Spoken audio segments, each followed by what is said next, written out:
dentro da natureza, né, dentro do ciclo da natureza, é importante entender que até a morte ela serve de adubo, ela serve de vida para outros animais, principalmente os decompositores. Então, eu não posso, por exemplo, chegar na floresta, numa caminhada, achar um crânio de onça e pegar.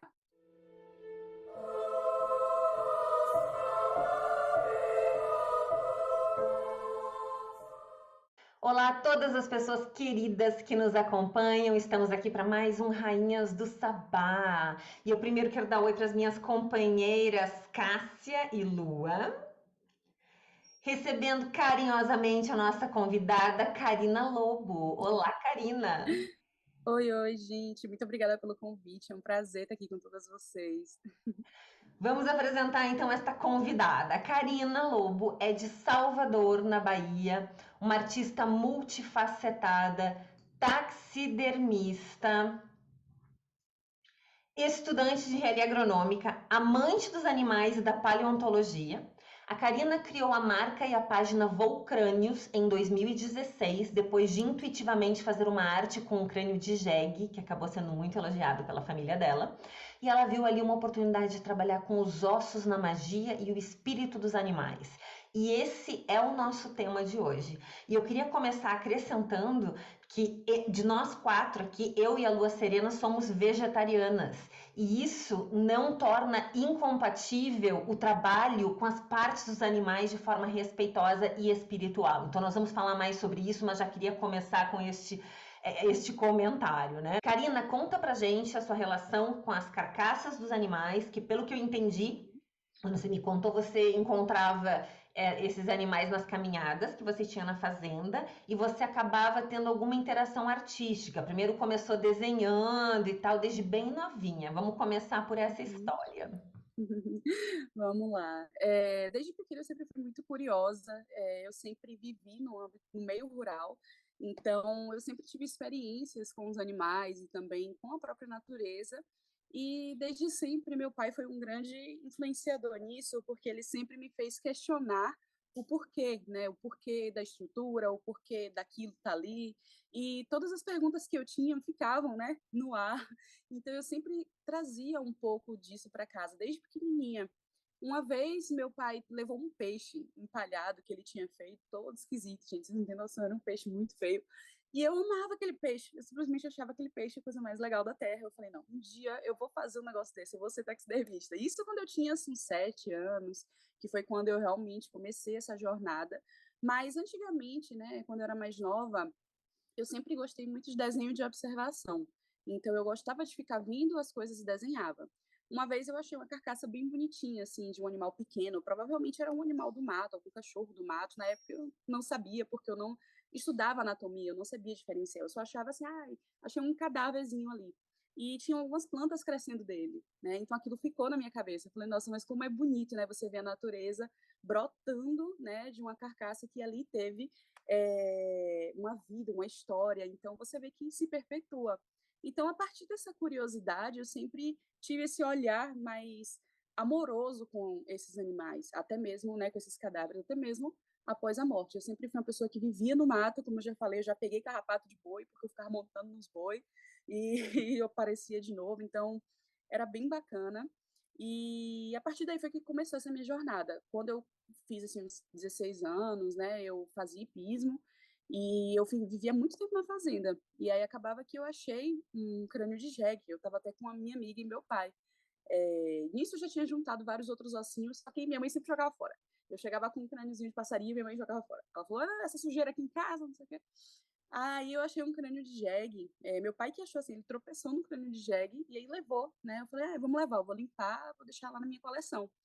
E aí, depois de um tempo, né, já com 18 anos, eu resolvi fazer uma arte nesse crânio. Aí eu falei, eu vou pintar, vou fazer alguma coisa nele. E foi quando eu fiz, né, esse crânio de jegue, ele é todo preto e as rachaduras que tem nele eu pintei de dourado. E minha amiga chegou aqui em casa e falou, nossa, mas que incrível esse negócio, já pensou em vender? Aí eu mostrei pro meu pai, ó, ficou maravilhoso, ficou muito bonito. Até minha mãe, assim, que não gosta tanto dessas coisas, ela olhou e falou, nossa, ficou muito bonito, por que você não faz mais artes assim? Eu falei, vou fazer alguns testes. Tanto que, assim, a primeira peça que eu fiz de fato já para Volcrânios, né, que é a minha loja, foi um crânio de cabra dourado com as raízes saindo dentro dele. Depois eu posso mostrar uma foto para vocês. E foi uma peça assim que foi um boom, todo mundo gostou. Eu postei no Instagram, a galera surtou, a galera falou: "Nossa, que negócio bonito, que lindo". E a partir daí eu fui expandindo as minhas técnicas e também procurei me especializar na área, bem como ler e estudar sobre questão de legislação. Então foi uma jornada assim em partes, né? Eu sempre tive nesse meio e daí eu fui aprimorando mais as minhas técnicas. Então, Gustavo, a gente vai por partes também aqui, né? Uhum. Eu queria lembrar que está no histórico da humanidade e é parte da espiritualidade dos povos originários essa relação do sagrado no uso de partes de animais como objetos de cunho ritualístico. E muitos de nós bruxos, assim como a Karina tinha uma atração, né, por essas carcaças desde pequenininha e via beleza naquilo, muitos de nós sentimos desde cedo atração por essas imagens e por essas partes, né? E muita gente que não é do meio, que a gente pode chamar de civil, né? Eles consideram macabro isso, né? Tem pessoas que têm medo. Às vezes na entrada de uma fazenda tem um crânio de boi e as pessoas, ai, tem o que assusta. E é muito comum em fazenda, exatamente, né? Nos Estados Unidos é muito usado, interior americano, tem também as pinturas lindas da Georgia O'Keeffe, dessas carcaças encontradas no deserto, né? Então, eu queria saber, Karina, do seu uso, como é que começou o seu uso ritualístico com essas partes? Depois vou querer ouvir todo mundo. Pronto. A questão do uso ritualístico, assim, eu nunca tive uma religião de fato, então eu sempre ficava mais na naturalidade. Eu ficava, não, eu sou uma adepta, eu sou uma serva da natureza, então eu simplesmente vou analisar e vou observar os fluxos, os ciclos e vou utilizar ao meu bem. Foi aí que eu me embati com essa questão da bruxaria. Eu li, eu amava, então eu fui me especializando com o tempo e fui aprendendo mais coisas, até que o meu trabalho é a minha prática mágica, né? Todo o trabalho que eu exerço na Volcrânios, desde a coleta, lidar com esses espíritos, lidar com esses animais e preparo deles. Então, todo o processo, né, desde da coleta, ele é ritualístico. Então, assim, geralmente, quando eu faço algum ritual na lua cheia ou na lua minguante, depende. Eu tenho ossos específicos para cada situação, tenho partes específicas. Então, eu sempre tenho os meus guias, né? Os meus guias são os animais que andam comigo. Eu tenho um guia caprino, eu tenho um guia canino, né? Até porque eu honro muito essa ancestralidade, né? A minha família é do sobrenome Lobo, então Lobo é um canídeo. Então, eu sempre tenho uma conexão maior assim, com os canídeos. Então, eu levo muito essa questão. Tanto que eu tenho um crânio de cachorro que ele fica ali, só que a guirlanda está tampando, que é o crânio que eu acendo velas, eu faço assentamento e tudo mais. Então, assim, a minha prática começou dessa forma. Eu coletava alguns pequenos ossinhos e osso é um material perfeito para proteção. Então eu sempre fico pensando assim, aqui no Nordeste mesmo, você citou essa questão nos Estados Unidos, que sempre tem crânios nas fazendas. Aqui no Nordeste também tem um costume de se ter. Geralmente nas fazendas você chega, você entra logo na primeira cancela, você já vê um crânio de boi numa cerca. Então o Rio Grande do pessoal Sul também, considera. muito comum no Rio Grande do Sul. Uhum, E acho e que o, interior de São São Paulo Paulo também. também. É, São acho que Paulo em também, todas as interior de fazendas. São Paulo. É. tem uma mística nisso que o pessoal, né, da roça, eles sempre falam que o osso ele protege, o crânio de osso é para afastar todos os espíritos ruins. Então, no sítio mesmo, quando eu morava, eu estava na faculdade, morava no sítio com os meus avós. Eu sempre achava ossos e o pessoal da redondeza sempre falava, o osso é bom para afastar espírito, né, para proteger a casa, proteger. Então, eu sempre trabalho com essa questão da proteção. E da mesma forma que eles me protegem, eu me sinto na obrigação e dever de proteger eles e de todas as formas possíveis, né? E principalmente educando as pessoas para saber que osso pode pegar, como pode pegar, de que forma.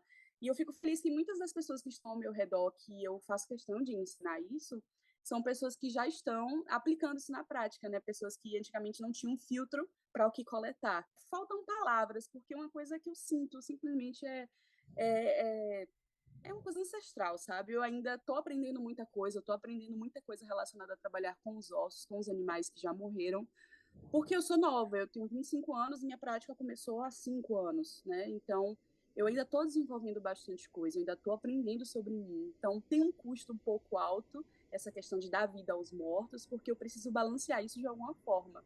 Então eu fico numa eterna busca a tentar balancear essa questão desse ciclo e não simplesmente tirar minha energia vital e colocar nesse trabalho, porque é sempre de mim, sai muito de dentro de mim.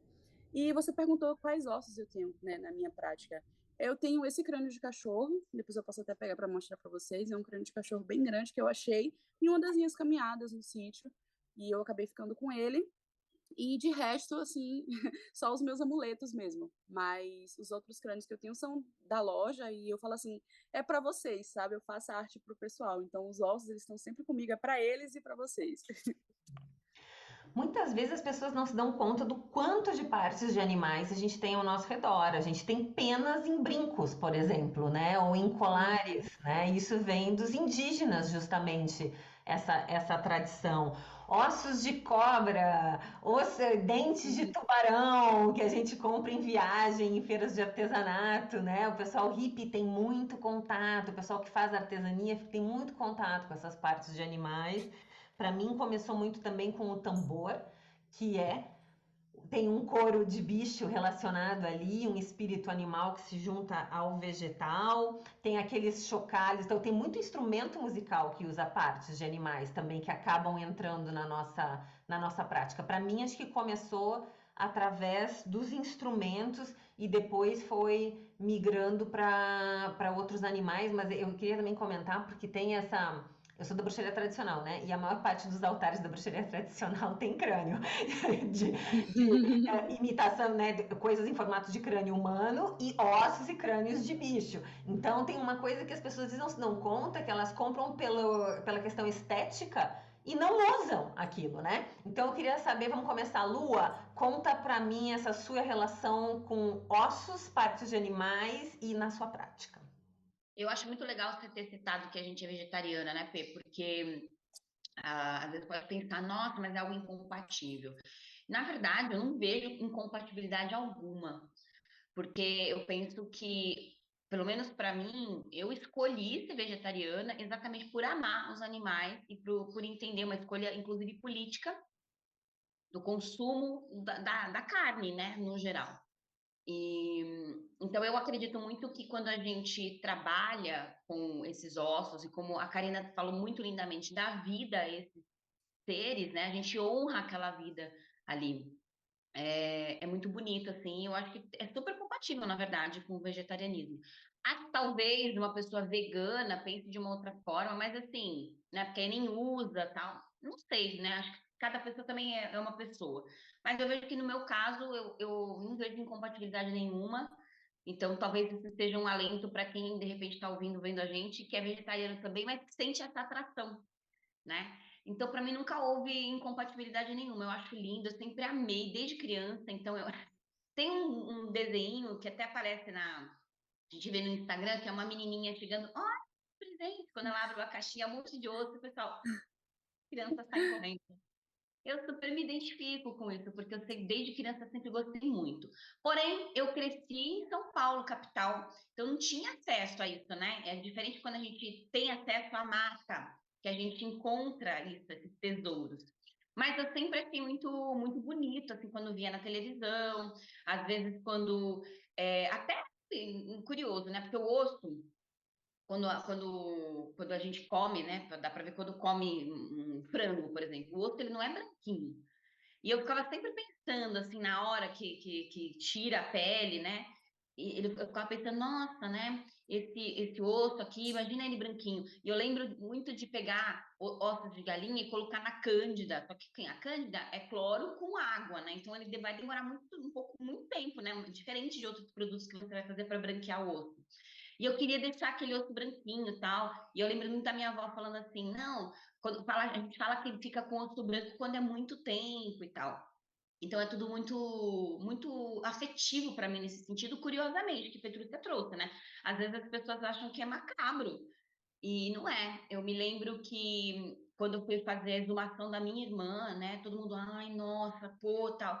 Para mim, aquele momento é curioso, né? Mas assim, ver a minha irmã ali na terra é, é uma beleza, diferente de uma estética posta, né?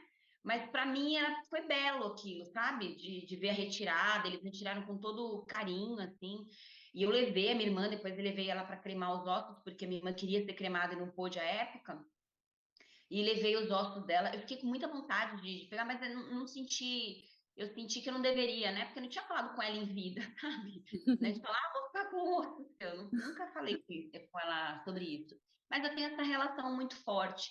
E quando eu mudei para o interior, tive mais contato. Então, assim, de encontrar. Então, eu tenho crânio de cachorro, tudo ritualístico, né? Eu tenho crânio de cachorro, eu tenho esse crânio aqui, que a gente ganhou numa viagem no México, né? Foi muito legal a gente ter ganhado, assim, eu trouxe ele com muito carinho, assim, bem embaladinho, para não dar BO, né? E cavalo, por aqui a gente acha muito ossos de cavalo, e então, mas boi também, né? Tem bastante. Às vezes a gente acha também crânio de boi é, que foi sacrificado, né? Então dá para você ver, né? E assim, sempre me dá uma coisinha assim no coração, sabe? Então eu busco sempre ter. Eu tenho alguns assim também. Eu tenho acho que dois desses, né? Que ficam guardados e eu busco, sei lá, eu sinto que me conecto com aquele espírito pedindo perdão, sabe? Busco um perdão daquilo tudo. Então, tenho vários que utilizo em rituais. Inclusive, tem a Karina falou sobre proteção. Eu tenho uma parte que a Rebeca, uma filha minha espiritual, ela achou um boi inteiro. Ela pegou todos os ossos. Ela me deu o crânio e eu tenho uma parte da coluna dele que eu deixo num vaso, numa entrada aqui da porta de casa com proteção. Então são vários. Eu gosto muito de mobile, né? Karina, faz um mobile de ossos, que eu tenho um sonho assim de fazer um mobile de ossos assim, e colocar. Vamos conversar, vamos fazer esse móvel aí. Vamos, eu tenho vários ossos aqui, eu posso fornecer para você, né? Ossos encontrados. Então é muito afetivo, sabe, gente? É muito afetivo para mim, gosto muito nos altares. Inclusive, a gente teve um ritual muito bonito no semente da mãe, né? Da lavagem dos ossos da mãe de uma filha espiritual minha. E foi muito bonito isso. Então, a gente tem, ela tem, né? Eu fiz uma carta de advogada, né? Então, entrei com um pequeno processo administrativo, vamos dizer assim, para ela poder pegar esses ossos, deixar numa urna na casa dela, que ela tem na casa dela. Então, a gente tem uma relação. Quando você fala, as pessoas falam, credo, que fúnebre. Eu falo, meu, eu queria todos os meus mortos pertinho de mim aqui, entendeu? Para poder ter esse afeto com eles ali, porque para nós é muito sagrado, não é questão de apego, a gente sabe que a vida se foi da forma como a gente conhece, mas é muito afetivo, a gente amou aquele corpo, aqueles ossos sustentaram a vida da pessoa que a gente amou. Então, por que ter essa questão, né? Então, é muito afetivo. E uma última coisa que eu acho muito legal de trazer no dia dos Jogos do Brasil, uma filha espiritual minha também ficou super triste porque uma gatinha dela, muito amada, assim, faleceu naquele dia, né? E ela estava desesperada porque ela não sabia o que fazer. E aí eu falei para ela, falei, Maíra, traz a SCAD, né, que é o nome da gatinha, traz a SCAD para cá, a gente enterra ela, se você quiser, e depois de um tempo você pode ficar com os ossos dela. Então ela veio, a gente fez as duas, né, fazer um buraco, assim, nós duas cavamos ali, mas foi com muita honra, sabe? Cavamos e enterramos ela, tem terra aqui, dá para enterrar, enterramos a SCAD tá aqui então daqui uns 2, 3 anos, de repente já dá pra gente retirar os ossos, assim. Ai, que massa.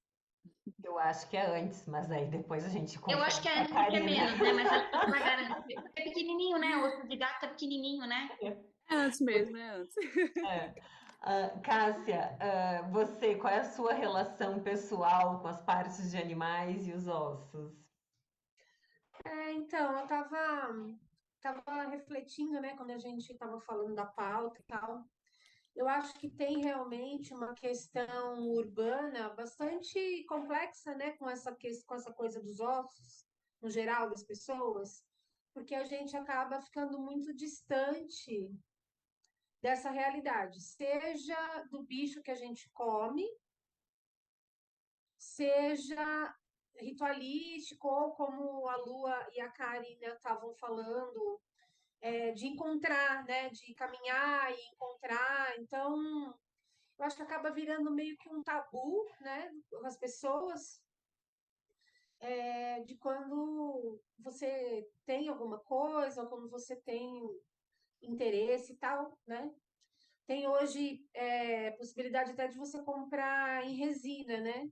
Que aí parece o animal, mas não é, né? É um falso, né? Digamos assim. E Eu não tenho assim um trabalho muito extensivo ou ostensivo com ossos, mas eu tive uma experiência.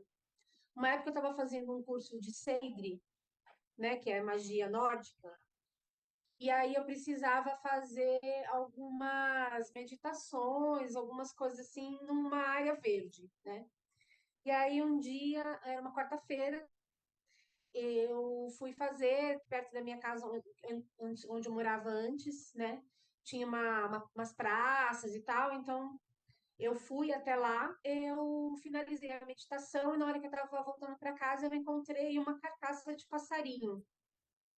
Era uma quarta-feira, né? Então eu lidei com isso como um presente de Odin, né?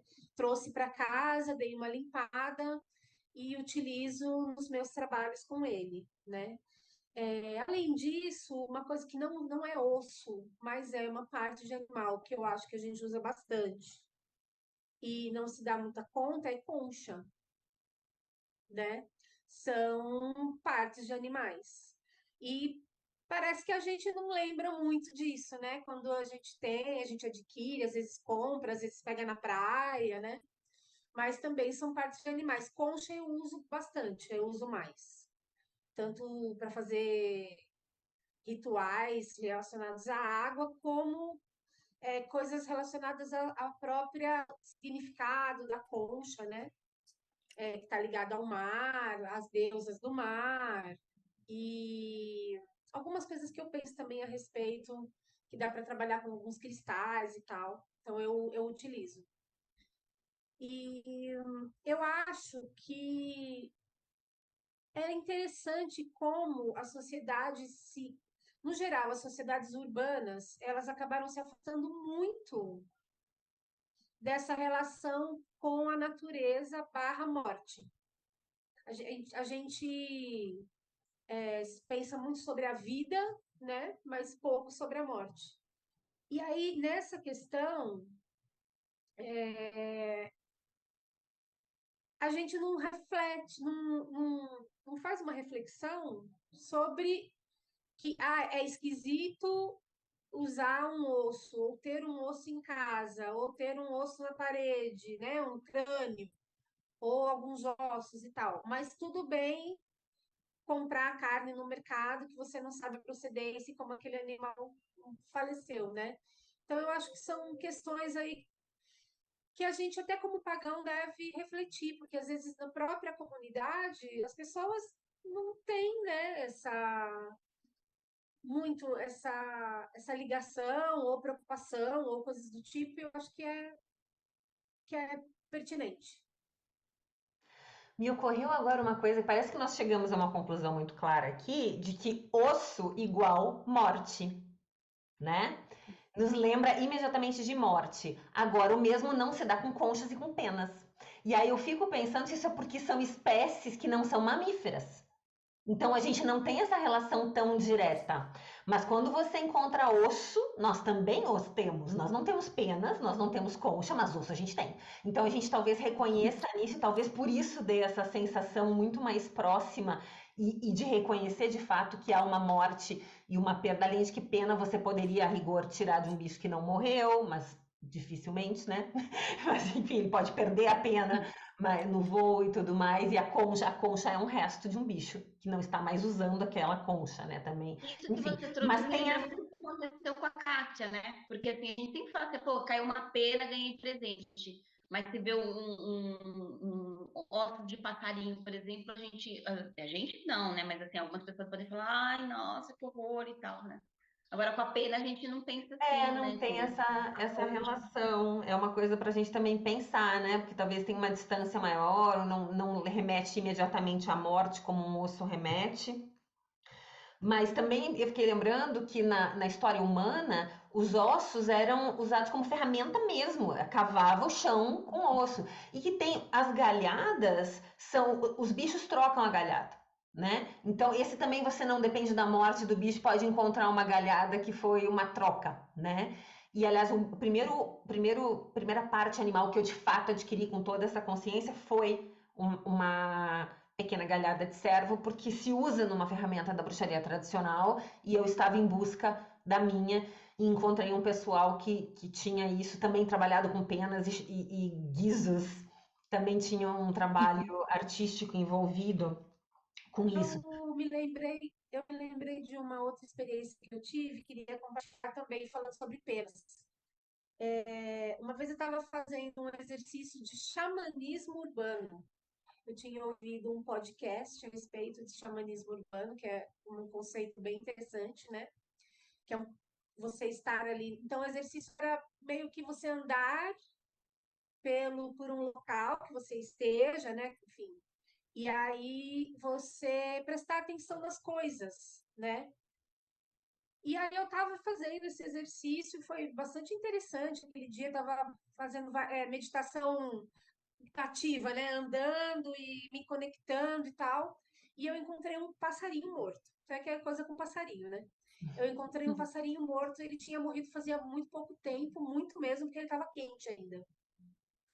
E aí eu pedi licença, né? Fiz ali uma oração, né? Enfim, uma mentalização ali por ele e tal, e peguei as penas, fui puxando as penas da asa. E elas foram saindo assim, com facilidade até. Era um sabiá, mas ele era pequeno, acho que ele era filhote. E aí eu trouxe as penas para casa. E aí eu também utilizo para alguns trabalhos mágicos.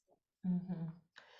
Então eu primeiro comprei essa galhadinha e a partir dali, toda vez que eu encontro alguém trabalhando com ossos, vendendo ossos, tem alguma coisa que me chama, nem sempre eu adquiro. Eu acho que a gente tem que ter um certo cuidado, porque há de novo, um consumismo que talvez se coloque, né? Porque eu preciso ter essa estética, eu quero ter isso para impressionar, eu quero ter isso no meu altar, eu quero tirar foto, quero botar no Instagram. E aí eu conheci a Karina porque eu estava atrás de um crânio de cavalo e eu precisava de um crânio de cavalo pelo motivo que a Karina colocou, que é um animal de proteção. O crânio do cavalo, especialmente na bruxaria tradicionalmente, na bruxaria tradicional europeia, né, da bruxaria folclórica, o crânio de cavalo é um grande companheiro e de proteção do território do bruxo. Né? Mas também se entende que uma vez que você tem aquele crânio ali, você tem o espírito do animal. Eu quero daqui a pouco mais entrar nessa questão do uso de como é que a gente faz isso ritualmente, essa conexão com os espíritos dos animais, mas eu estava atrás do crânio e aí amigos meus me falaram, olha, dá uma olhada nessa loja Vou Crânios.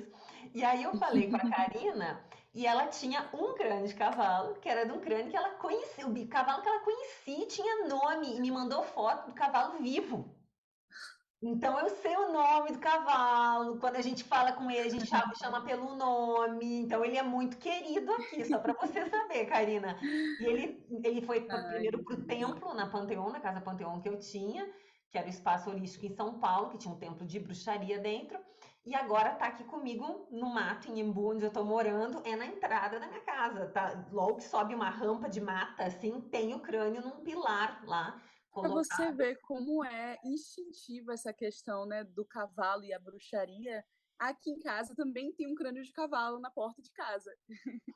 E é incrível, assim, poderia ser de boi, poderia ser de bode, mas é um de cavalo.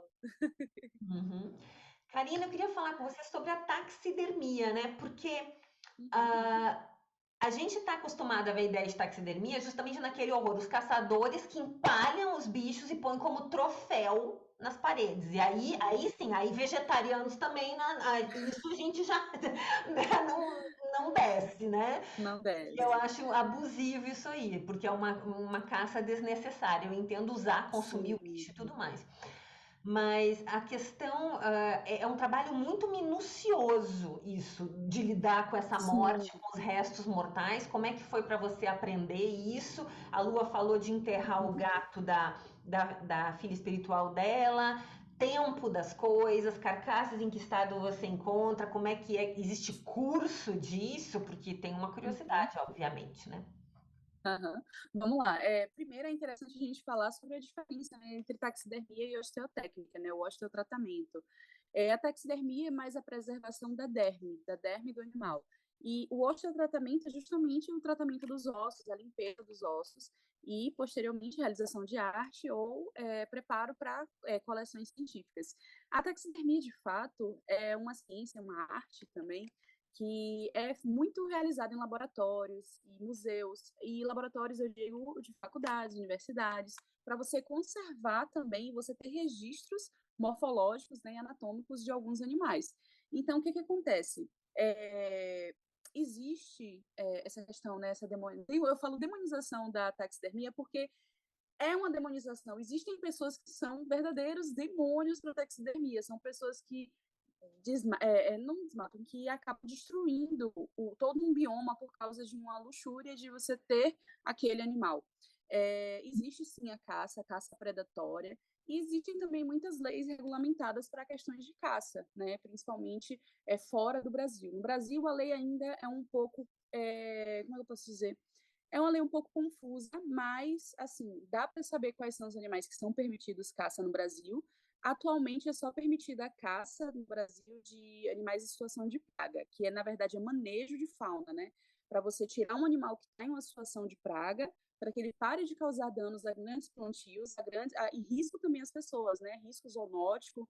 Então, o que acontece? Esses animais em situação de praga, eles devem ser manejados, mas não existe lei dizendo que eu posso utilizar desse animal. Então, é irregular você pegar um animal em situação de praga, por exemplo, o javali no Brasil é um animal que está em situação de praga, e é um animal que a caça é permitida. No Brasil não tem caça permitida para outros animais, só mesmo para em situação de praga.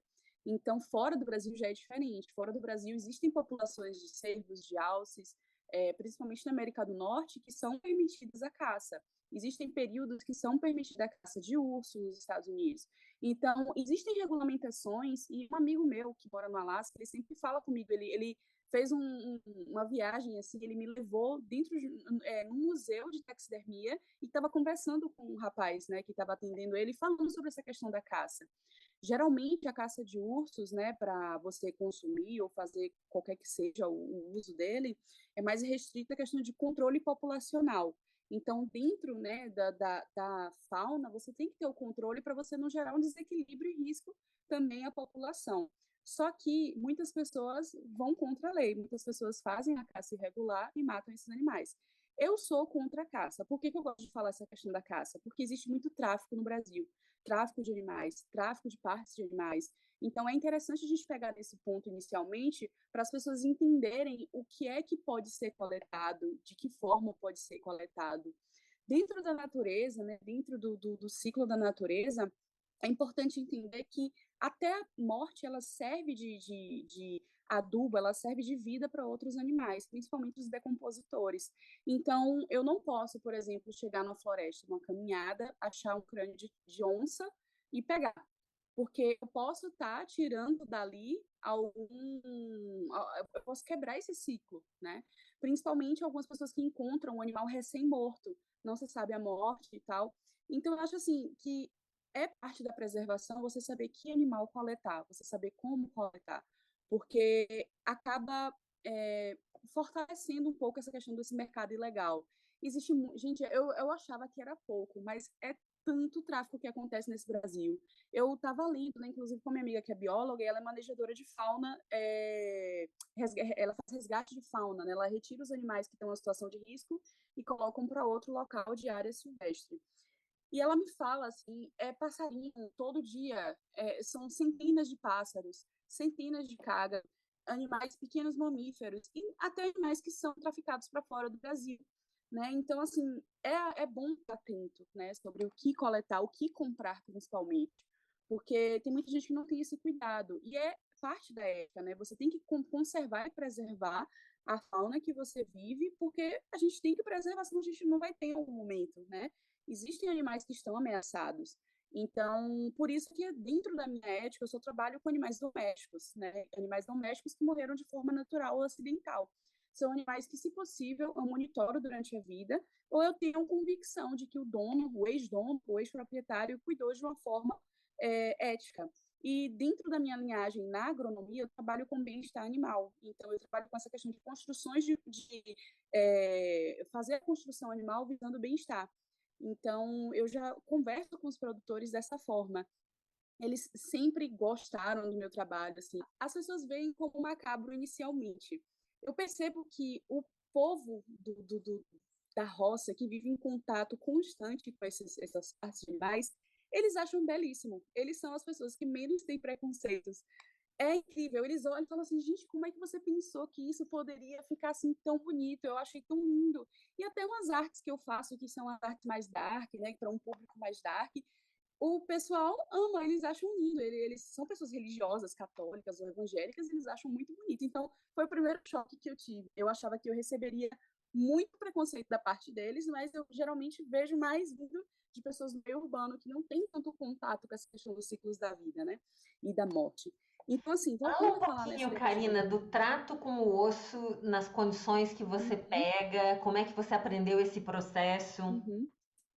Então, assim, eu fiz alguns cursos, né, principalmente dentro do meio acadêmico, eu conheci algumas pessoas que trabalhavam com coleções de acervos biológicos de dentro da universidade, e até mesmo de outros estados. Então, eu fiz um curso de taxidermia com o professor Israel Joca, que ele morava em Fortaleza na época, e a partir daí eu conheci uma rede de pessoas que trabalham para museus, instituições de ensino, e acabamos que eu fiz um outro curso, né, sobre tratamento de esqueletos, osteotécnica, e também é um assunto que você tem que estar se atualizando constantemente. Eu fazia muitos experimentos até que eu desenvolvi a minha técnica de limpeza, que é justamente para, assim, foi um teste, foi uma alquimia até eu chegar na receita que eu tenho hoje. Tem várias formas de você fazer, e uma das mais ancestrais é sal e sol. Eu sempre falo sal e sol, que serve para muita coisa na osteotécnica e também na taxidermia. Eu já li alguns livros falando sobre ancestralidade e como os nossos ancestrais tratavam desses ossos, né? Dado alguns registros arqueológicos. E em alguns foram encontrados sal nos ossos e também em partes, né? E sal e sol é perfeito. Existe, né, uma diferença dentro da decomposição do animal. Por exemplo, a depender do local que esse animal morreu, o osso ele vai tomar a cor e vai adquirir algumas propriedades do local que ele está. Por exemplo, se você tem um osso de um animal que morreu numa zona que é bem úmida, por exemplo, uma zona de mata, floresta atlântica, sabe? Você vai ter um osso mais úmido e provavelmente você não vai ter tanto osso assim, porque a matéria orgânica ela vai ser rapidamente digerida. Então, você não vai ter tanto resquício assim. Mas, em contrapartida, quando eu já encontrei ossos em regiões argilosas, de solo argiloso e de solo arenoso, nas regiões de solo argiloso, é incrível, gente. Os ossos eles são tão vermelhinhos, eles ficam vermelhinhos eternamente. E aí você pode tentar lavar, fazer o processo de branqueamento. Ele vai ficar branquinho, mas você vai ver que ele vai ter o fundinho rosa, arroseado, vermelhado. Porque é E já, poroso, né? É poroso o exatamente, material. ele adquire as características daquele local que ele está.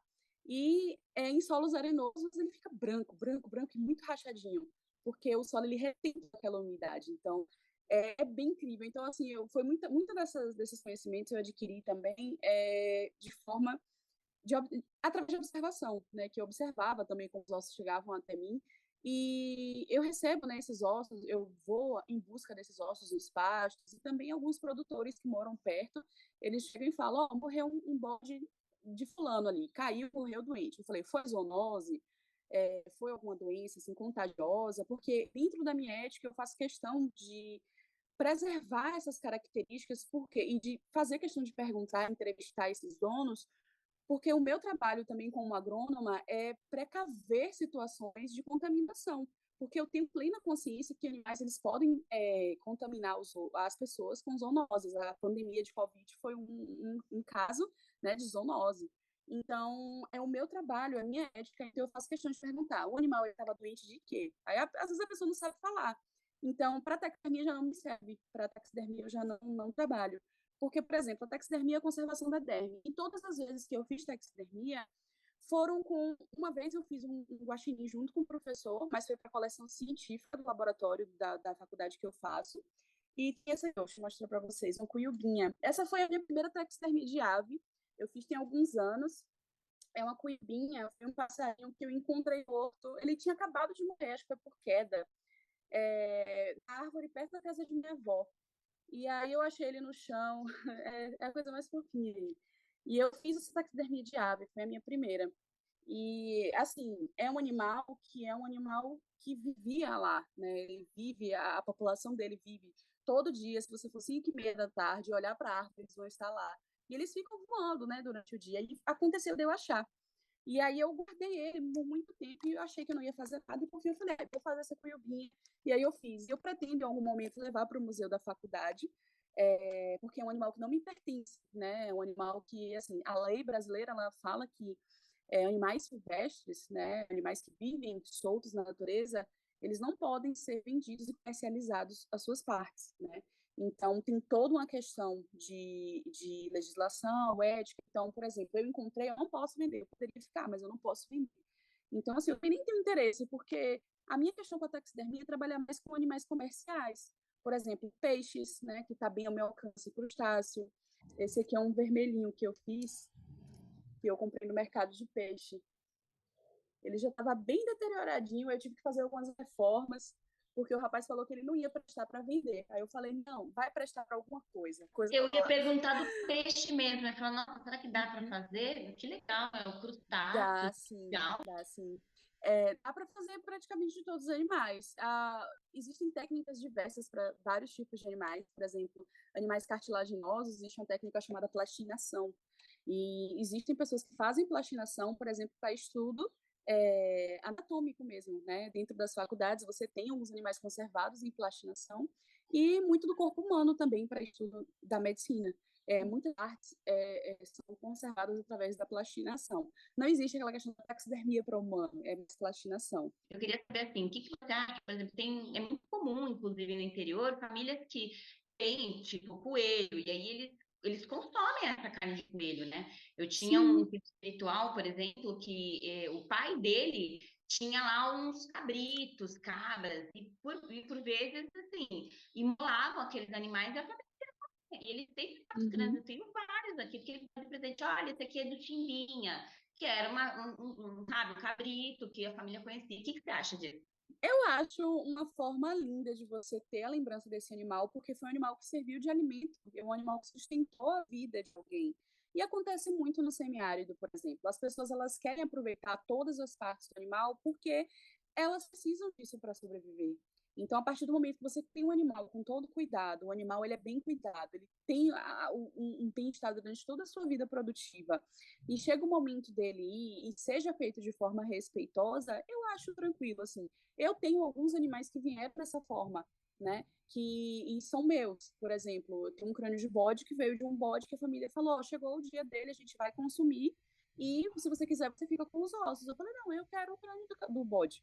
Então, porque eu sei que foi um bode que foi bem tratado, não foi um animal que foi negligenciado durante a vida, né? Então, assim, eu acho, dentro da minha ética, eu acho tranquilo, assim, essa questão, porque eu sei que a pessoa que me produtor, ele cuidou da melhor forma possível e que o animal, ele vai servir de alimento, ele vai servir de alimento para uma família inteira, ele vai servir de renda também para uma família inteira. Então, são alguns pontos, assim, que as pessoas sempre me perguntam, ai, mas você não vai coletar algum animal que foi matado por alguém? Depende da pessoa, É que depende do depende, cuidado da pessoa, exatamente. É diferente depende de um muito. matadouro, né, gente? Que é aquela coisa galera. Exato, é bem diferente. Então, assim, é muito da ética pessoal da pessoa do que ela faz. Mas, assim, para vender, eu faço questão de fazer um trabalho lento, um trabalho que eu faço questão de preservar todos os detalhes, toda a construção desse trabalho. Por exemplo, eu vou atrás de ossos que não tenham sinais de tortura, porque às vezes não tem como a gente definir a causa mortis, né? Eu posso estar no pasto, eu acho um crânio perfeito, mas eu não consigo identificar através do osso. Agora, se foi um animal abatido, dá sim para saber, porque o osso está rachado, ele está furado, então você consegue ver. Eu já me bati com animais assim, com crânios de animais assim, e me dá uma aflição. Eu me sinto muito aflita quando eu vejo um crânio furado por Eu vou bala. aproveitar esse gancho e para a gente. Nós não podemos nos alongar muito, embora o assunto seja excelente. E nós vamos fazer uma última rodada com uma pergunta para todo mundo, tá? Que Uhum. é uma coisa que ficou clara também aqui da nossa conversa é a importância da reverência a essas partes, né? De tratar isso com muito respeito. Então, não é uma parte que chega de qualquer jeito, o passarinho que foi achado morto não é tratado de qualquer jeito, não é uma coisa, né? E isso eu ia falar sobre isso. Ele é reverenciado, ele é Exatamente. tratado com profundo respeito. Então, eu queria ouvir, vou começar acho que vou começar com você, Lua, sobre qual é, a Karina tinha comentado uma coisa, não sei se conhece pela Karina, que era essa história de reavivar o espírito, em termos do teu contato espiritual. É um entendimento que eu tenho um pouco diferente, eu queria ouvir as diferenças do nosso contato com essas partes e o que se dá nesse contato e como é que vocês estabelecem contato com o espírito do animal. Então, vou começar com você, Lu. Ah, que bacana, né? Eu acho muito importante porque é uma forma de reverência. Bom, o nome do meu clã é Semente Ancestral. Então, toda vez que a gente, assim, a gente pensa, né? Quando a gente tem contato, né? A gente recebe. E aí, assim, as pessoas sabem que você gosta, elas acabam te presenteando. Então, eu recebo bastante presente, assim, de osso, de crânios, normalmente. Então, eu tenho bastante aqui. Ou quando a gente encontra, eu sinto muito, assim, que eu não vejo só, e pode acontecer também, como aconteceu com a Kata, um presente da divindade, eu encaro isso também, mas às vezes eu penso que isso tem a ver com uma certa ancestralidade que a gente tem um mistério aí. Então, o que é muito comum, o que a gente tem aqui, muito comum, caprinos, é muito comum no nosso clã, recebo muito isso, então eu penso que tem uma relação. Cavalo, tenho 2 crânios de cavalo. Se eu tivesse me falado em Petrúcia, eu estava de presente até, hein? É que a gente nunca conversou exatamente sobre isso, né? E tem um de cachorro e tem alguns de boi, por causa da região que a gente mora aqui, a gente encontra bastante. Eu penso que eu não trato assim exatamente como reavivar daquele espírito, mas entrar eles como se fossem pontes, não que a gente use eles, que é o que eu quero explicar. Eles são como se fossem aliados do outro lado, sabe? E muitas vezes a gente consegue sentir a presença deles quando a gente está fazendo algum trabalho mágico de ter que fazer algum tipo de investigação, que na Umbanda se fala assim, correu uma gira. Quando a gente tem que fazer alguma investigação espiritual, saber uma coisa, a gente sente muito a presença deles. É muito engraçado, assim, curioso, porque não foi só uma vez, foram várias vezes em que, às vezes, eu e o Elfo, a gente está fazendo algum trabalho. Esse crâniozinho que eu mostrei para vocês, que a gente ganhou de presente lá no México,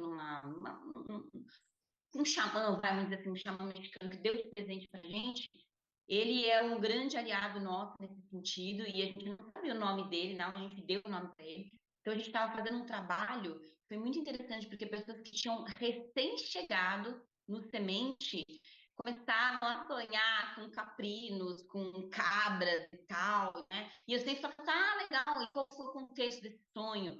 E aí era isso, era aquilo outro. Então eu vejo que eles são muito, assim, como aliados da gente, né? E ao mesmo tempo eu sinto, mas não sei dizer ao certo como que se dá isso, mas eu sinto que a gente também é aliado deles nesse plano, sabe? Uma coisa assim, existe meio que uma troca, então é mais ou menos dessa forma. E eu penso nessa coisa que ela trouxe do lobo, né? Eu penso na ancestralidade, eu acho que tem uma relação muito forte ancestral. Eu não acho que a gente é diferente deles, entende? Eu acho que, inclusive, eu tenho uma sensação de que, de que a gente pode até. Eu não acho que a gente é evoluído, sabe assim, mais evoluído. Eu acho que a gente pode encarnar num cavalo, sabe assim? Sinto isso muito forte, assim. Então é mais ou menos essa relação que eu tenho, Petrúcia. Uhum. Cássia, como é que é as penas que você tem, as conchas que você tem, como é que se dá, e o ossinho do passarinho que você tem, como é que se dá essa sua relação com o espírito do animal? Eu penso similar à Lua, no sentido que eu não vejo como reavivar ou trazer o espírito nessa maneira de despertar, né? Eu acho que estar junto já, eu não vejo como necessário despertar, né? Mas eu vejo como ampliar também nos trabalhos, né? E que traz muito forte o elemento no qual ele se insere. Então, se a gente está trabalhando com concha, A concha, às vezes põe a concha no ouvido, você ouve aquele barulho de água, né? Aquele eco, né? Da onde ela existia, né? Então, ela vai estar ali muito presente em qualquer coisa relacionada à água. Vai trazer o espírito da água, vai, junto com o espírito dela, ela traz do animal, né, que existia dentro dela e tal, vai, vai ser muito relacionado ao elemento dela. No caso do pássaro que eu encontrei, né, o crânio e a coluna vertebral, né, eu vejo como existe um pouco do espírito dele ali. É estranho a gente falar, né? Porque às vezes o pensamento é muito linear, né? De vida e morte, aí acabou, e aí eu acho que as coisas estão um pouco misturadas quando a gente pensa nessa questão, né, dos animais, até a gente mesmo, né, obviamente, mas essa questão de morte e vida. Então, eu acho que tem um pouco da vida dele incrustada nos ossos, né? E aí eu trato com toda a reverência possível. Para mim é muito respeitoso. Eu acho um presente, porque no meu caso, na questão das penas do crânio e tal, eu encontrei, né? E desses que eu comentei, né? Eu encontrei e no passarinho ele estava morto, né? Então eu tirei ele muito respeitosamente, pedi licença, né? E tudo mais. E eu vejo como muito sagrado, gente. Sagrado. Você ter é um privilégio e muito sagrado. Então, reverencio sempre e trato da maneira mais respeitosa possível, tanto individualmente quanto quando vou utilizar em algum ritual coletivo, como eu coven, né? Ou algum ritual que eu vou fazer, que eu utilizo e tal. Então, ali, para mim, é tão respeitoso quanto um aliado, né? Que você vai, é isso, é um aliado, né? No fim das contas, são aliados, aliados.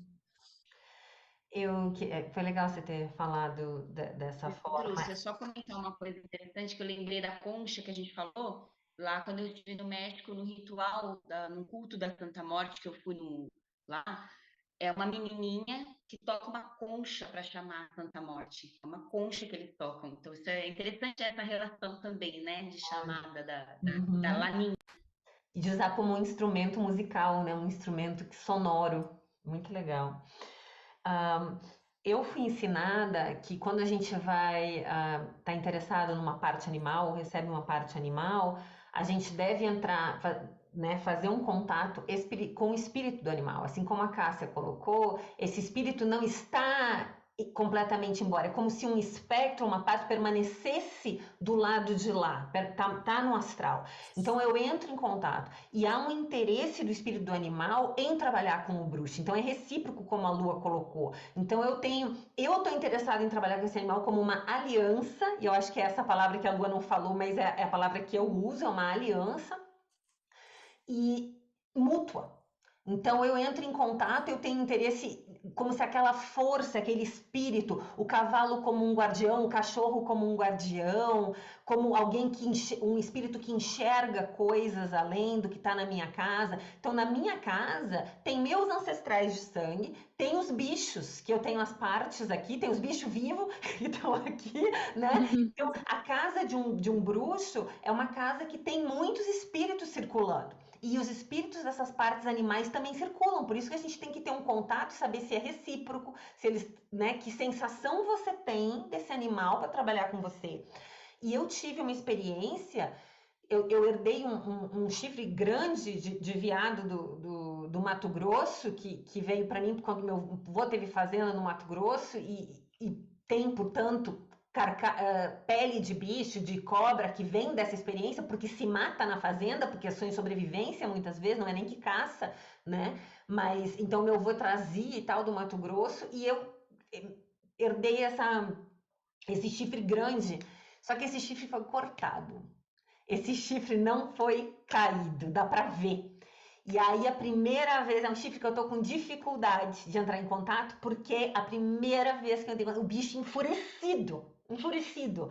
O bicho não, sabe, um anhangá, assim, não, olho vermelho, fúria, dor, e então esse é um que eu não entrei de novo em contato, porque eu tô esperando, eu tô cuidando dele, eu tô honrando ele, vendo se aos poucos a gente consegue amaciar. Então eu acho que eu queria deixar a dica para quem está, né, assistindo, de começar a tentar entrar em contato no astral, ou oracular, ou sentar e sentir, meditar com aquela peça, aquele pedaço daquele ser que viveu, que teve uma história e que pode ser um aliado teu no astral, mas nem todos vão ser fáceis. Então não é, eu vou só comprar o animal. Não é assim, né?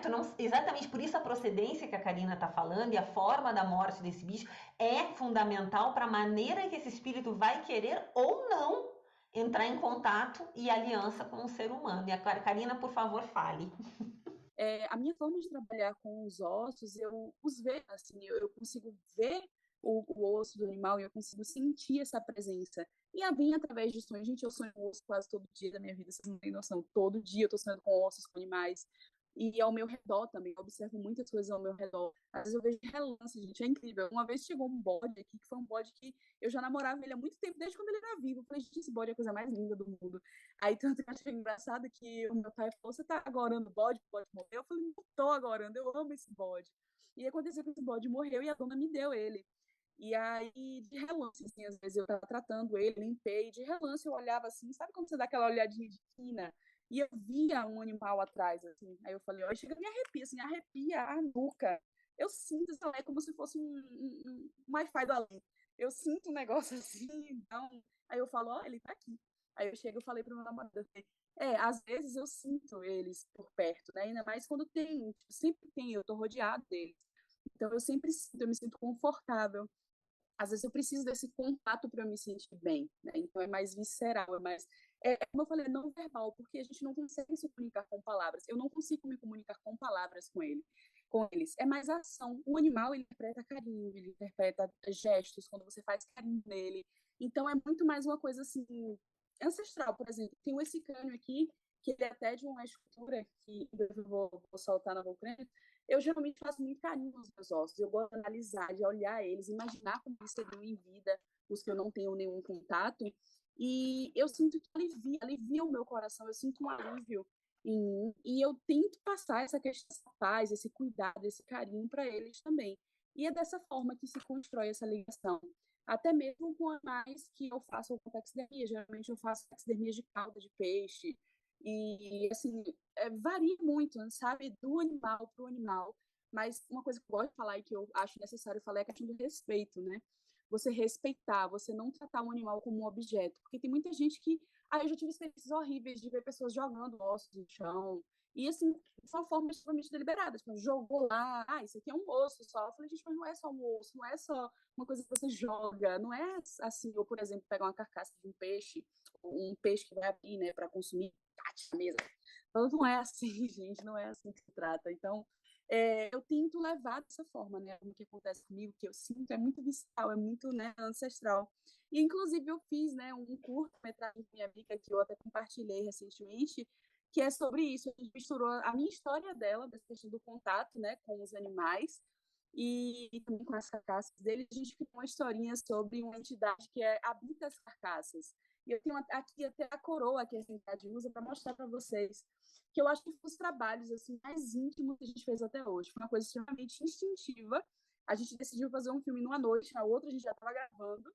E a gente fez nessa deusa das carcaças, que ela protege as carcaças. Ela... a história é linda, em breve vai sair esse filme. Eu quero mostrar para vocês. Aqui é uma das coroas.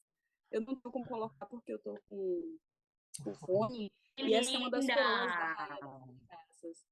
E é isso, ela entra em comunhão com o espírito, né, com a humana que vai encostar nesses ossos, porque a história dela é basicamente assim, ela vê uma menina ter uma interação diferente com os ossos da que ela costuma ver, que geralmente as pessoas pisam nos ossos, chutam, acham eles feios, então essa menina ela se apaixona por esses ossos, ela gosta deles, ela cuida deles.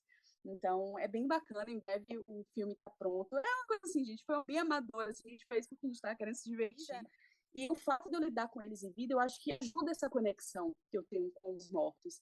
E, sei lá, sempre parece que eles entendem quem é você, qual é a sua prática. Porque muitas vezes, quando eu estou lidando com alguns capinos em vida, que eu estou indo lá ver, que eu faço entender eles têm um olhar diferente. Eu não sei se é meu ou é minha, mas eles olham diferente, eles fazem um carinho de uma forma diferente. Eles tentam entender quem é você e eles vêm através disso. É incrível. Nossa, eu aprendi horrores hoje. Imagino que Cássia e Lua também. Karina, muito, muito obrigada pela tua presença. Quem está conosco Eu também. agradeço demais. Muito Trabalho legal. maravilhoso seu, nossa, eu estou encantada. Obrigada, gente. E nos vemos numa próxima lua cheia para mais um Rainhas do Sabá. Muito obrigada. Amei! Muito obrigada, gente.